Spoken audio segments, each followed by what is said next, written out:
I never expected the night to go up in flames. It was supposed to be a peaceful family dinner, a rare moment of unity.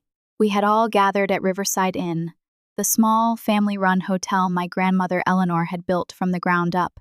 It was her 90th birthday, and the whole family had come together to celebrate. The dining hall was warm with laughter and conversation, plates clinked, wine flowed, and for once, things felt normal. My grandmother, frail but smiling, had enjoyed the festivities earlier before retiring to her room. She tired easily these days. That's when my father, James, ruined everything. Sitting at the head of the table, he swirled the wine in his glass and sighed dramatically. "Well, I suppose it won't be much longer now," he muttered. The room fell silent. I looked up, confused. Did I hear that right? But the smug expression on his face made my stomach turn. "Excuse me?" I asked, my voice sharper than I intended. James leaned back, completely unfazed. "Come on, Sophia, we all know she's lived long enough. It's time to think about the future, about the hotel, about who's going to take over once she's gone." A sickening weight settled in my chest. My Aunt Clara had gone pale. My cousin Liam shifted uncomfortably in his seat. Nobody knew what to say. "She's still here, Dad," I spat, my grip tightening around my fork. "And you're already planning how to carve up her legacy?" James scoffed. "Oh, don't be dramatic. I'm just saying what everyone else is thinking. You all act like saints, but deep down you're waiting too." He gestured around the table. No one said a word.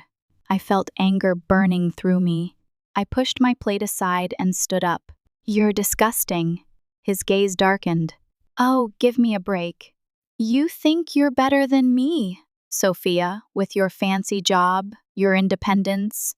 You think you don't care about the money?" I said nothing. Instead, I reached into my bag, pulled out my phone, and turned the screen towards him. The color drained from his face. The number on the banking app was clear, well over $500,000. I had worked hard, built my own life. I didn't need anything from him or from my grandmother's estate. For 30 minutes, he tried to recover. First, he laughed it off as a joke. Then he made excuses, and finally, in the most pathetic display yet, he apologized, said he was emotional, wasn't thinking straight, even hinted that he was having financial troubles and could use a little help. I just stared at him, disgusted. "This is Grandma's birthday," I said coldly, "not a business negotiation." Then I walked out. I thought it was over.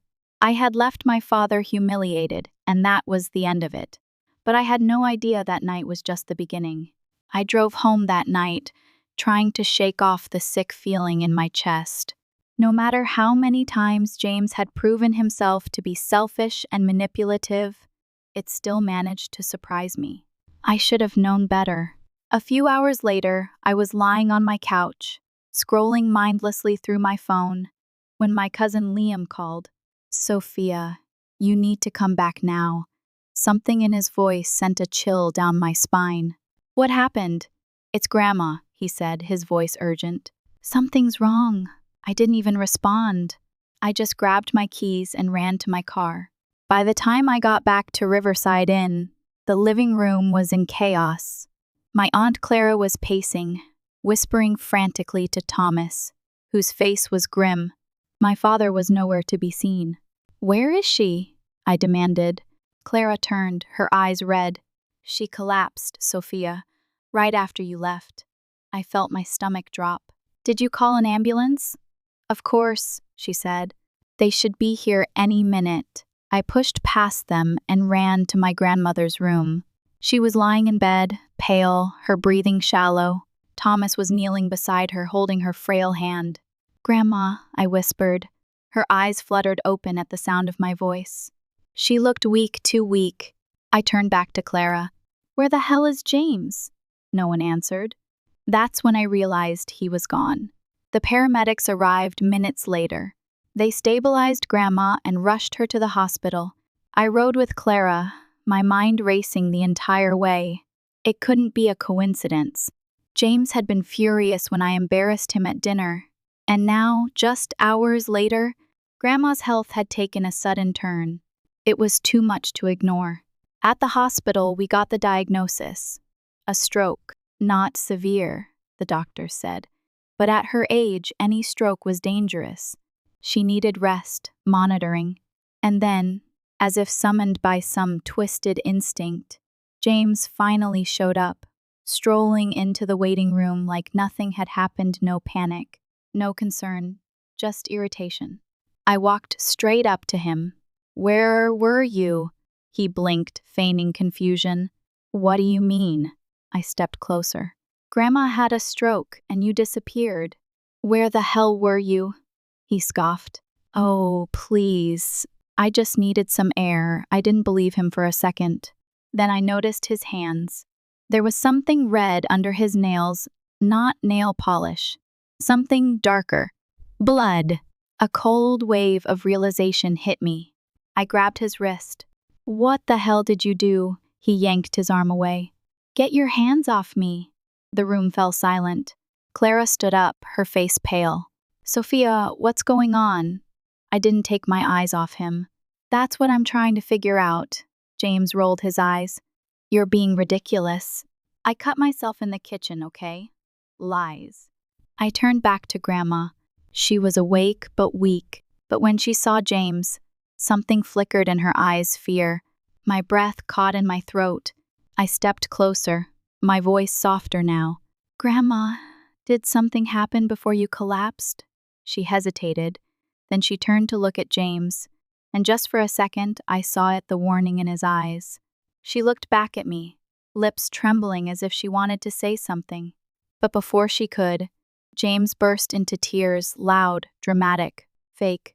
I just can't believe this is happening," he wailed, grabbing Grandma's hand. Her frail fingers twitched, trying to pull away. I saw it. So did Clara. So did Thomas. Something was very, very wrong, and I was going to find out exactly what. I didn't sleep that night. I stayed by Grandma's hospital bed, watching over her while my mind raced. The way she had flinched at James's touch, the bruise I had glimpsed on her wrist, it all pointed to something much darker than just greed. At around 2 a.m., exhaustion finally caught up with me. I stepped out to get a coffee, just for a few minutes. But when I returned, I found him standing by her bed, James. He was leaning in close, whispering something in her ear. The moment he noticed me, he jerked back like a guilty child, caught in the act. "Oh, you scared me," he said, forcing a laugh. I ignored him and went straight to Grandma. "Are you okay?" She nodded weakly but wouldn't look at me. "What did you say to her?" I turned back to him, my voice low. He waved a hand dismissively. "I was just telling her to rest, that everything will be fine." Lies. I had had enough. I stepped forward, lowering my voice so only he could hear. "I saw the bruise on her wrist. I saw the blood under your nails. You want to tell me again that there's nothing going on?" For a split second, his mask slipped. A flash of something dark crossed his face. Then, just as quickly, he smiled fake, cold. "You're paranoid," he whispered.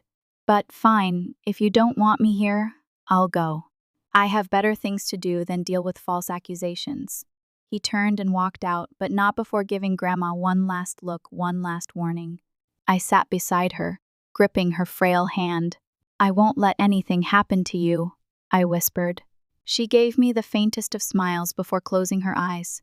I didn't know it then, but that was the last peaceful moment before everything truly fell apart. The next morning, I woke up to someone shaking my shoulder. It was Clara, her face pale. "Sophia, he's gone." I sat up, my heart pounding.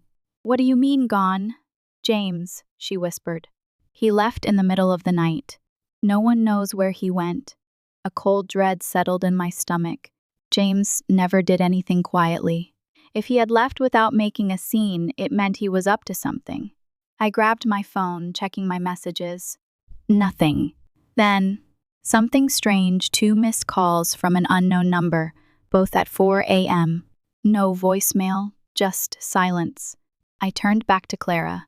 "Did he take anything?" She hesitated. I don't know." But when I checked Grandma's bag, her house keys were missing. My blood ran cold. We have to go now. At Riverside Inn, the moment we pulled up to the family inn, I knew we were too late. The front door was wide open. I sprinted inside, my heart pounding. The place was a wrecked, drawers ripped open, cabinets emptied, papers scattered everywhere. "Oh my God," Clara whispered behind me. "He's looking for something." I stormed through the house, checking every room. When I reached Grandma's office, I stopped dead in my tracks. The safe was open empty. James had taken everything. Clara covered her mouth in shock. He stole from his own mother. Then my phone buzzed. A message. "Unknown number. It's mine now. Don't try to stop me." I turned the screen toward Clara. Her hands were shaking. "He's out of his mind," she whispered. But I wasn't about to let him get away with it. I grabbed my phone and dialed the bank. "I need to report fraudulent activity on my grandmother's accounts." The woman on the other end started asking for details, but before I could answer, Clara gasped. "Sophia, the deed." I turned to her. "What?" She ran to Grandma's desk, shuffling through the scattered papers. "Grandma kept the deed to the inn here. If it's gone," she trailed off, her face going pale. I rushed over. The folder where Grandma stored her most important documents gone. Not just the money, not just the safe contents. He had stolen the deed to the entire inn. I clenched my fists, my breath shaking. He wasn't just trying to take her inheritance anymore. He was trying to take everything before she was even gone. Then another message. "Unknown number, you should have kept your mouth shut last night." I stared at the words, my grip tightening on my phone. This wasn't just about money anymore. This was war. I had barely caught my breath after the chaotic dinner when the bitter taste of betrayal still lingered on my tongue. In the dim light of the empty dining room, the place that had once been a stage for our family's fleeting joy, my mind raced with questions I couldn't yet answer. My father's cold words and calculated gestures had unraveled everything I thought I knew about our legacy. I was no longer merely a daughter in a fractured family. I was the reluctant guardian of an inheritance that was slipping through our fingers like grains of sand. Later that night, as the echoes of clattering dishes and shattered illusions faded into the silence of my modest apartment, I sat down at my desk with trembling hands. I opened a file on my battered laptop, a file I had been compiling for weeks. Every detail, every whispered threat, and furtive exchange at the dinner table had been recorded meticulously. My friend Rachel's voice still echoed in my ears, her urgent whispers from earlier that day urging me to document everything. I wasn't the only one who sensed that something far more sinister was at play. I scrolled through the messages I'd received on my phone, anonymous texts that warned, "You'll regret challenging our father's will, and the house isn't yours to claim." The cold dread in those words chilled me, but it also steeled my resolve. It wasn't just greed that had driven my father's behavior. There was a calculated hunger for power beneath his manipulations, a hunger that now threatened to tear our family apart. In time, I remembered the glint in his eyes during the dinner, that flash of ruthless satisfaction as he recounted how the family estate was rightfully his to control. At that moment, every painful childhood memory collided with the present in a searing burst of clarity. I couldn't help but wonder, how had our family been reduced to pawns in his twisted game? The legacy I once believed was meant to bind us together now lay like a wedge between us. My heart pounded as I thought of the looming legal battle. Henry, our longtime family lawyer, stern, meticulous, and fiercely loyal, had hinted at the possibility of contesting the will. But that meant turning our personal grief into public litigation, airing all our darkest secrets before strangers in a courtroom. The thought both repulsed and energized me. Determined not to let our history be rewritten by greed and manipulation, I began planning my next steps. I gathered all the pieces, bank statements that disproved my father's financial claims, old letters that hinted at hidden truths, and testimonies from relatives too frightened to speak up. Every piece of evidence was a silent testament to a love betrayed and a future being stolen. As the hours slipped by, The darkness outside my window deepened, mirroring the turmoil inside me. I recalled those fleeting moments of compassion when, as a child, I believed our family's discord was just a series of misunderstandings. Now that innocence was shattered, the revelations at the dinner had ignited an inner war, one that I had to fight not only for justice, but for the very soul of our family. I felt the weight of each memory pressing on me, urging me to make sense of the chaos before it consumed us all. In that long, sleepless night, every minute stretched into eternity, I knew that tomorrow I would confront my father and the others. The confrontation would not be a mere plea for reconciliation. It would be a battle cry against the dark forces that had turned our inheritance into a weapon. With every piece of evidence I compiled, my conviction grew stronger. I resolved that I would not let fear dictate our fate, even if it meant wading into a legal and emotional battlefield. I would fight for the legacy that was ours by right. By dawn, a plan had taken shape, a desperate, courageous plan to reclaim what we had lost. The coming days promised heartache and betrayal, but also a glimmer of hope that maybe, just maybe, truth and justice would prevail. I shut down my laptop, my resolve hardening as the first light of day crept through the window. Today, the war escalated and I was ready to lead the charge. Morning light filtered through my window, cold and indifferent. I barely felt its warmth as I sat at my kitchen table, staring at my phone. The last message from my father still lingered on the screen. "You should have stayed out of this." The night had given me clarity, but now, as I prepared to step into battle, doubt clawed at my mind. Had I underestimated him, the man who had spent years perfecting manipulation, twisting reality to suit his greed? What else was he capable of? But I didn't have the luxury of fear, not anymore. I grabbed my coat and drove straight to Henry, the family lawyer who had agreed to meet me first thing in the morning. When I stepped into his office, the tension in the air was suffocating. He sat behind his desk, a thick file open before him, fingers steepled as he regarded me with quiet intensity. "I won't waste time, Sophia," he said. "Your father is making his final move. He tried to file for power of attorney over your grandmother's estate early this morning." I stopped it. My breath hitched. "He what?" "He argued that your grandmother was no longer mentally fit to handle her own finances. If I hadn't intervened, he might have gained full control before anyone could stop him." Rage boiled under my skin. It wasn't enough that he tried to manipulate, steal, and intimidate. Now he was attempting to erase Grandma's voice entirely. "He won't stop," I murmured. "No, he won't," Henry agreed, sliding a set of legal documents toward me, "which is why you need to be ready for what happens next." I skimmed the paperwork, my pulse pounding, a formal petition to contest my father's claims, witness statements from my aunts, financial records that contradicted everything he had told the courts. The evidence was overwhelming, but was it enough? I clenched my jaw. "What do we do now?" Henry met my gaze, unwavering. "We fight." Hours later, I found myself outside my grandmother's house, the same house my father had tried to claim as his own. My aunts and cousins stood nearby, their faces etched with exhaustion and quiet determination. Today, we would face him together. When my father finally arrived, he did so with the air of a king, stepping onto a battlefield he believed he had already won. Dressed in an elegant black coat, his boots clicking against the pavement, he surveyed us with a smirk. "Well," he said, voice dripping with false sweetness, "this is quite the gathering. Come to beg me for mercy?" I stepped forward, meeting his gaze head-on. "No," I said. "We're here to end this." His expression faltered for a fraction of a second before he scoffed. "And what?" "The house is mine. The estate is mine. I don't need your approval. You don't have the legal right to any of it," I shot back. "Henry stopped your petition for power of attorney. We have evidence proving your fraud, your theft, your threats. You lost, Father." His eyes narrowed.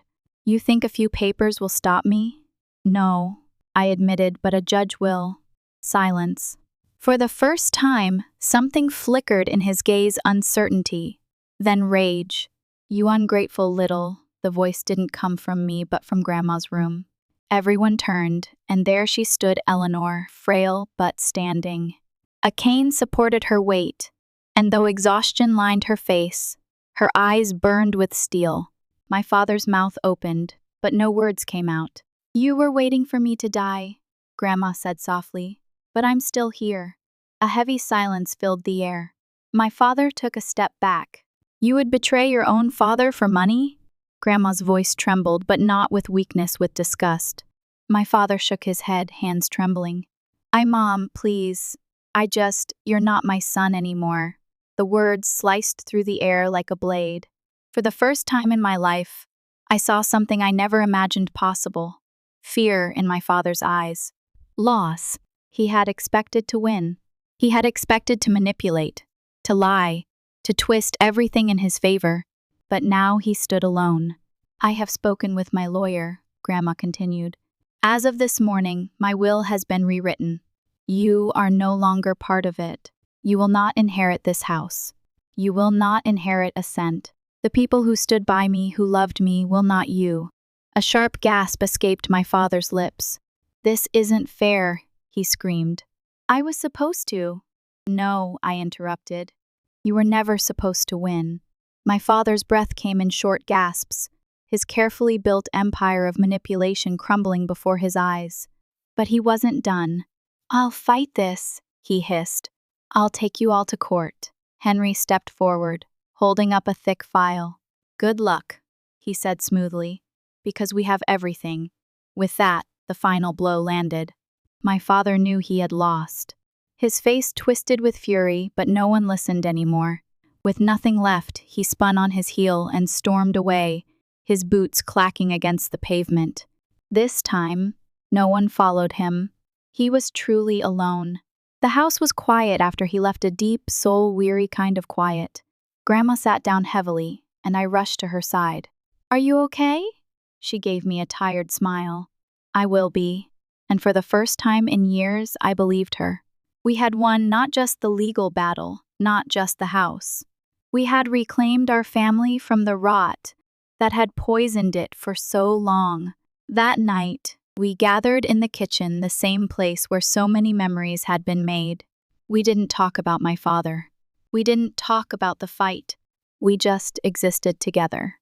And as laughter filled the air once more, I realized something. We had never needed the inheritance. We had always been rich in the ways that mattered, and nothing, not even him, could take that from us.